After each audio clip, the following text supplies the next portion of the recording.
Roots மக்களுக்கு வணக்கம். இன்னைக்கு நம்மளோட ஷோல யாரை பத்தி பேச போறோம், எதை பத்தி பேச போறோம் அப்படின்னா 80கள்ல இருந்த நடிகர்கள், நடிகைகள் இவங்களை கண்டிப்பா நம்மளால மறக்கவே முடியாது. அப்போ நடிச்ச பல பேர் இப்ப வரைக்கும் இருக்காங்க. ஸோ இன்னுமே ஒரு சிலர்லாம் பாத்தீங்கன்னா படத்துல நிறைய சைட் கேரக்டர்ல நடிச்சுக்கிட்டு இருக்காங்க. ஒரு சிலர் வந்து ஓய்வு எடுத்துட்டாங்க. அதாவது சினிமாவில இருந்து டோட்டலாவே விலகி அவங்களோட சொந்த வாழ்க்கையில இருந்துட்டு இருக்காங்க. இன்னும் ஒரு சிலர் பாத்தீங்கன்னா இன்னைக்கு உயிரோடவே இல்ல. அப்படிப்பட்ட ஒரு சிலர்ல ரொம்ப முக்கியமான ஒரு நடிகரா பார்க்கப்படக்கூடியவர் தான் நடிகர் பாண்டியன். ஸோ இவரோட ஒரு பாட்டு கண்டிப்பா இப்ப வரைக்கும் நம்மளோட மனசுல நிறைஞ்சிருக்கும். பொத்தி வச்ச மல்லிகை மொட்டு அப்படிங்கிற பாட்டு இப்ப வரைக்குமே பாத்தீங்கன்னா கேக்குறப்போ அவ்வளோ ஒரு இனிமையா இருக்கும். ரீசெண்டா கூட அந்த பாட்டு பயங்கர ஃபேமஸ் ஆச்சு ரீல்ஸ்ல எல்லாம். பொத்தி வச்ச மல்லிகை மொட்டு சோ அந்த அளவுக்கு பல படங்கள்ல பல வேடங்கள்ல நடிச்சு எல்லாருடைய மனசையும் கொள்ளை கொண்டவர் தான் நடிகர் பாண்டியன். சோ அவரை பத்தின ஒரு இன்ட்ரெஸ்டிங்கான விஷயத்த இப்போ இருக்கக்கூடிய சினிமா விமர்சகர் பாலாஜி பிரபு சொல்லியிருக்காரு. என்ன சொல்லியிருக்காரு அப்படின்றத பார்க்கலாம். பாரதி ராஜாவுடைய மண் வாசனை படத்தின் மூலமா தான் தமிழ் சினிமாவில அறிமுகமானாரு நடிகர் பாண்டியன். அவருக்கு கிராமத்து கதாபாத்திரங்கள் அப்படின்னா ரொம்பவே சூப்பரா பொருந்தும். ஒரு நல்ல கிராமத்து இலக்கணமா திகழ்ந்தவர் தான் நடிகர் பாண்டியன். சினிமாவை தேடி வாய்ப்பு அலைஞ்ச ஆரம்ப காலகட்டத்துல ராயப்பேட்டையில இருக்கக்கூடிய ஆஸ்கர் மூவிஸ் அந்த ஆபீஸ் மாடியில தான் தன்னோட ஃப்ரெண்ட்ஸோட பேச்சுலரா அவரு ஸ்டே பண்ணியிருந்திருக்காரு. சோ அப்போ எப்படி ரொம்ப சிம்பிளா ஸ்டே பண்ணியிருந்தாரோ தான் பெரிய நடிகர் ஆனதுக்கு அப்புறமா கூட அவர்கிட்ட இருக்கக்கூடிய அந்த சிம்பிளிசிட்டி அப்படிங்கிறது கொஞ்சம் கூட குறையவே இல்லை. ஒரு சிலர்லாம் பாத்தீங்கன்னா நடிப்பு வந்ததுக்கு அப்புறமா பெரிய நடிகர் ஆயிட்டோம் அப்படின்றதுனால பழைய விஷயங்கள் எல்லாத்தையும் மறந்து புதிய விஷயத்துக்கு மாற ஆரம்பிச்சிருவாங்க. ஆனா நடிகர் பாண்டியன் கொஞ்சம் கூட மாறாம எப்படி பழையபடி அவர் இருந்தாரோ, அதாவது பழைய மாதிரி ஒரு சட்டை கூட போடாம அவர் வந்து ஒரு வெறும் தரையில படுத்து தூங்கக்கூடிய ஒரு மனிதரா தான் இருந்திருக்காரு. அதாவது மிகப்பெரிய நடிகரா ஆனதுக்கு அப்புறமா கூட அவர்கிட்ட அந்த எளிமை அப்படிங்கிறது எப்பவுமே இருந்திருக்கு. சோ எந்த ஒரு பந்தாவுமே இல்லாம ஒரு பெர்ஃபெக்டான ஜென்டில்மேனா வாழ்ந்தவர் தான் நடிகர் பாண்டியன் அப்படின்னு சொல்லிட்டு பாலாஜி பிரபு சொல்லியிருக்காரு.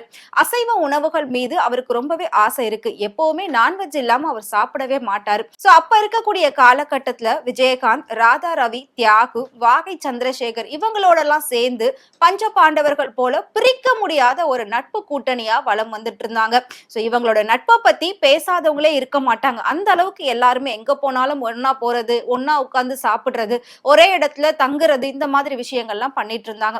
சினிமா வியாபாரத்துல பிரபு, கார்த்திக் போன்ற நட்சத்திரங்களை போலதான் பாண்டியனும் ஒரு மினிமம் கேரண்டி நாயகனா விளங்கினாரு.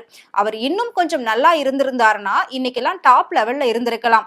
ஆனா அவருடைய படத்தை நம்பி முதலீடு செஞ்சா தயாரிப்பாளர்களுக்கு கண்டிப்பா லாபம் கிடைக்கும் அப்படின்றதுதான் அப்போ இருந்த ஒரு சூழ்நிலையா இருந்தது. சோ பிசினஸ் மார்க்கெட் அப்படிங்கிறது அவருக்கு ரொம்பவே அதிகமா இருந்தது. ஆண்பாவம் போன்ற படங்கள் மூலமா மக்கள் மனசை கொள்ளையடிச்சாரு. அவரு துரதிருஷ்டவசமா சொந்த படம் தயாரிக்கணும் அப்படின்ற ஒரு முயற்சியில இறங்கினாரு. இப்ப இருக்கக்கூடிய நடிகர்களும் நடிகைகளும் அதை தான் பண்ணிட்டு இருக்காங்க. நடிகைகள் யாரும் அப்படி பண்றது இல்ல, நயன்தாராவை தவிர்த்து. சோ மத்த நடிகர்கள்லாம் என்ன பண்றாங்கன்னா பல படங்கள் நடிச்சிடுறாங்க. பெரிய ஹீரோ அப்படின்னு வந்ததுக்கு அப்புறமா அவங்களே ஒரு ப்ரொடக்ஷன் கம்பெனி ஆரம்பிச்சு சொந்தமா ப்ரொடியூஸ் பண்ண ஆரம்பிச்சிடுறாங்க. சோ அப்பதான் அவங்களுக்கு அங்க பிரச்சனையே ஸ்டார்ட் ஆகுது. இதே மாதிரிதான் நடிகர் பாண்டியனும் சொந்தமா ஒரு படம் தயாரிக்கணும் அப்படின்னு சொல்லி இறங்கியிருக்காரு. சோ அப்படி இறங்கி பந்தய குதிரை, ஆண்களை நம்பாதே அப்படின்ற பல படங்களை அவர் எடுத்திருக்காரு. சோ ஆனாலும் எந்த படமும் சரியா ஓடாததால அது எல்லாமே அவருக்கு மிகப்பெரிய ஒரு நஷ்டத்தை ஏற்படுத்திருக்கு. கிட்டத்தட்ட பாத்தீங்கன்னா எந்த அளவுக்கு அவர் பணக்காரரா மாறிட்டே வந்தாரோ அந்த அளவுக்கு மிகப்பெரிய ஒரு கடனாளியா மாறிட்டாரு. கடனாளியா மாறினதுக்கு அப்புறமா கண்டிப்பா நம்ம எல்லாருக்குமே தெரியும் நிம்மதி அப்படிங்கிறது இருக்காது. இப்ப இருக்கக்கூடிய காலகட்டத்திலயும் சரி, எப்பவுமே சரி, ஒரு மனிதனுக்கு தேவையான விஷயம் வந்து மன நிம்மதி தான் ஃபர்ஸ்ட். சோ பணம் அப்படிங்கிறது செகண்டரி தான். சோ எல்லாரும் பணத்தை நோக்கி ஓடும் போதுதான் மன நிம்மதி இல்லாம போகுது. அப்படிதான் நடிகர் பாண்டியனும் தன்னோட மன நிம்மதியை இழந்து ரொம்பவே கஷ்டப்பட்டுட்டு இருந்தாரு. சோ கஷ்டப்பட்ட அந்த இக்கட்டான சூழ்நிலையில கூட இயக்குனர் பாரதி ராஜா கிழக்கு சீமையிலே படத்தின் மூலமா அவருக்கு ஒரு மறுபடியும் வாழ்க்கை தரலாம் அப்படின்னு நினைச்சு வாழ்க்கையும் கொடுத்திருந்தாரு.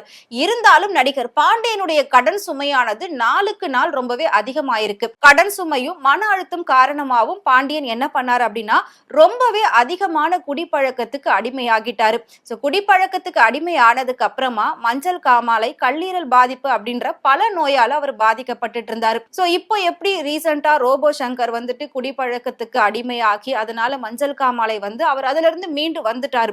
ஆனா அந்த காலகட்டத்துல பாண்டியனை வந்து அந்த மாதிரி ஒரு கெட்ட பழக்கத்துல இருந்தோ உடல் பாதிப்புகள்ல இருந்தோ மீட்டு கொண்டு வர்றதுக்கு அவருக்கு ஒரு சரியான ஆள் இல்ல. சோ அதனாலதான் அவர் வந்து யாரும் பாத்துக்கவே முடியாத அளவுக்கு இருந்தது. சோ அவரோட குடும்பமும் பெருசா அவருக்கு வந்து சப்போர்ட் பண்ணல, யாரும் வந்து அவரை பாத்துக்கல. சோ இறுதி காலகட்டத்துல பண தட்டுப்பாடோடு தான் உயிருக்கு போராடிட்டு இருந்தாரு. பாரதி ராஜா அவரை தன்னோட ஆபீஸ்லயே தங்க வச்சு அவருக்கு தேவையான எல்லா விஷயத்தையும் செஞ்சிருக்காரு. சோ ஆனாலும் சிகிச்சை பலன் இல்லாம 2008ல பாண்டியன் உயிரிழந்திருக்காரு. பாண்டியன் உயிரிழந்த அந்த செய்தி சினிமாவை தாண்டி பொதுமக்களிடையும் ரசிகர்கள் கிட்டையும் மிகப்பெரிய ஒரு சோகத்தை ஏற்படுத்துச்சு, மிகப்பெரிய ஒரு தாக்கத்தை ஏற்படுத்துச்சு.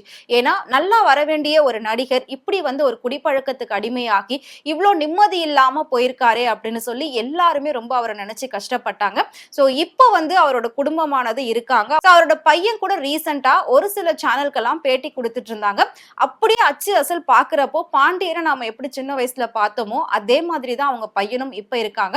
பட் அவங்க யாரும் சினிமாவில இல்லாம அவங்க சொந்தமா பிசினஸ் ஒர்க் அப்படின்னு சொல்லி அந்த லைன்ல போயிட்டாங்க. இருந்தாலும் அவங்க பல சேனலுக்கு பேட்டி கொடுத்திருக்காங்க. அவங்க பேசுறது நடக்கிறது எல்லாமே பாத்தீங்கன்னா நடிகர் பாண்டியன் மாதிரியே இருக்கும். சோ அவரை பார்க்கக்கூடிய ரசிகர்கள்லாம் சோ பாண்டியனை பாக்குற மாதிரியே இருக்கு அப்படின்னு சொல்லிதான் நெகிழ்ச்சி பொங்குற மாதிரி நிறைய பேர் பேசியிருந்தாங்க. அவருக்கு கமெண்ட்ஸும் சொல்லியிருந்தாங்க. உங்களுக்கு நடிகர் பாண்டியனை பிடிக்கும் அப்படின்னு நினைச்சீங்கன்னா அவர் நடிச்ச படத்துல எது ரொம்ப பிடிக்கும் அப்படின்றத மறக்காம கமெண்ட்ல சொல்லுங்க. இதே மாதிரி சினிமாவை பத்தியும் சினிமா நடிகர் நடிகைகள் பத்தியும் டே பை டே அப்டேட் தெரிஞ்சுக்கணும் அப்படின்னு நினைச்சீங்கன்னா மறக்காம ஃப்ரெண்ட்வுட் சேனலை ஃபாலோ பண்ணிக்கோங்க.